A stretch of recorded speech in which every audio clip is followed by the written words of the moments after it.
Aksi persahabatan menentang Hong Kong jadi medan penilaian terakhir sebelum Kim Panggon memulakan kempen pusingan terakhir kelaikan Piala Asia menentang Turkmenistan. Ideologi dan falsafah yang diterapkan selama ini jadi agenda utama Panggon dalam misi untuk memperkukuhkan lagi penjenamaan mutu bola sepak Harimau Malaya. Our approach is the same way. So we will give you, I think, same philosophy, same way of playing style, approach to win, same direction. That's all. I think Malaysian player good enough to do that kind of football. Especially every individual player has a certain level of quality. Generally, I think we need make some target to play. That can be our passion to catch up. If our target, no target, more problem. If we decide to play only win, whatever, then we play negative. We waiting for mistake. So punch, we go to attack to win. This kind of way will be mad for the football fans. So I think I try to make it good football to make Malaysia fans proud.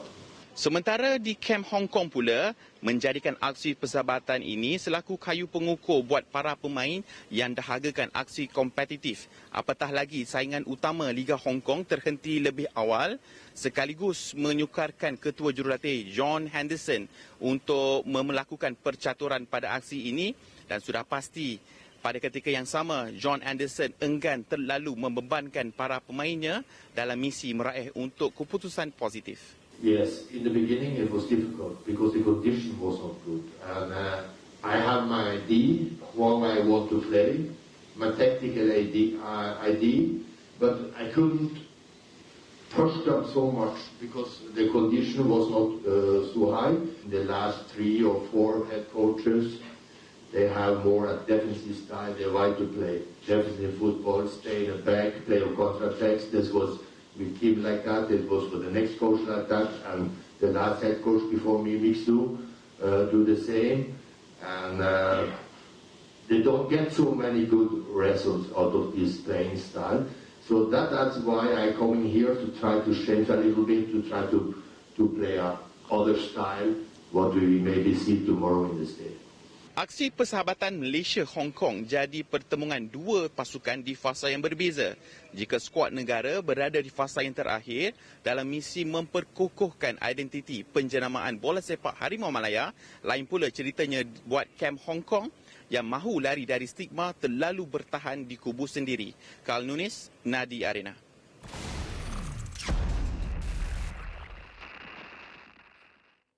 Okey, tanpa membuang masa lagi, kita terus bersama dengan bekas pemain kebangsaan legend Asmawi Bakiri. Abang Mawi dengar Dayang? Okey, dengar Dayang.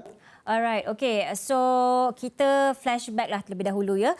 Perlawanan bertemu dengan Brunei. Kita catatkan kemenangan. Tapi adakah kita boleh katakan yang Malaysia boleh selesa dengan persembahan tempoh hari ataupun ada lagi perkara-perkara yang boleh kita perbaiki untuk bertemu dengan Hong Kong nanti, Mawi? Okey, kalau mengikut perkataan selesa, ya kita mungkin sedikit selesa dari segi kita menang ke atas Brunei. Itu perkara utama ketika pemanas badan perlawanan pertama hari itu, Dayang. Dan perkara yang nak perlu kita selesaikan atau betulkan, ya banyak diambil kira daripada perlawanan itu, ya Dayang. Kerana kalau kita lihat rata-rata sebenarnya pemerhati tak begitu melihat perlawanan itu sebagai satu perlawanan yang menghiburkan, tersusun, kemas, teratur dan banyak lebih tertarik dari segi perlawanan kedua-dua pasukan, tetapi lebih kepada penguasaan pasukan Malaysia sendiri. Dan kita dapat lihat bahawa sebenarnya Kim Panggon menilai perlawanan Brunei itu adalah lebih kepada meneliti ataupun memberi peluang, menilai sekali lagi kepada pemain-pemain yang diturunkan, yang diberi peluang, lebih kepada individu punya persembahan, performan mereka untuk dinilai. Dan nampak dekat situ Kim Panggon tidak meletakkan satu, ia masih lagi mengikut filosofi, masih lagi mengikut formasi satu pasukan, tetapi lebih kepada arah menilai pemain-pemain yang diturunkan dan sebenarnya lebih kepada macam pemilihan, selection.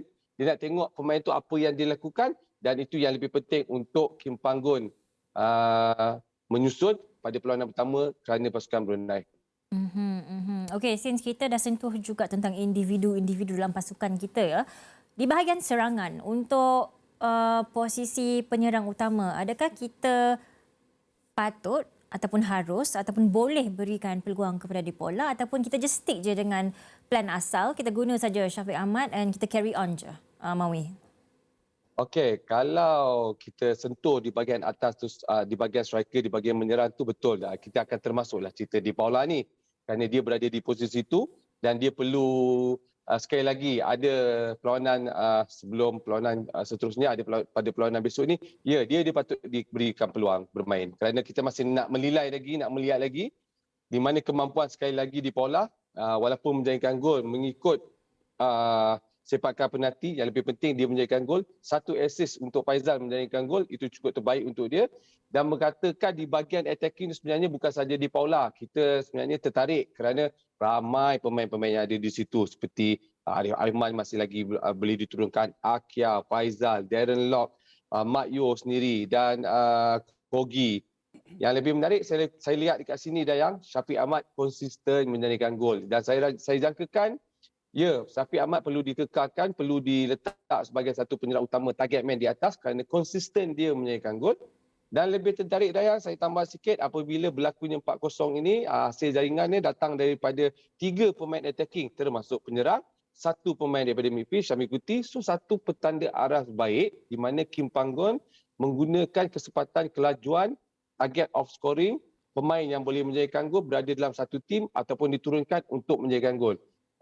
Mungkin kita dapat lihat ini satu petanda baik di mana attacking third kita, orang yang menjadikan gol tu ada dan boleh melakukan jaringan dengan baik. So saya rasa siapa-siapa yang diturunkan nanti untuk menentang pasukan Hong Kong perlu menunjukkan, buktikan kepada Kim apabila pemilihan diturunkan itu boleh bermain dan menjadikan gol.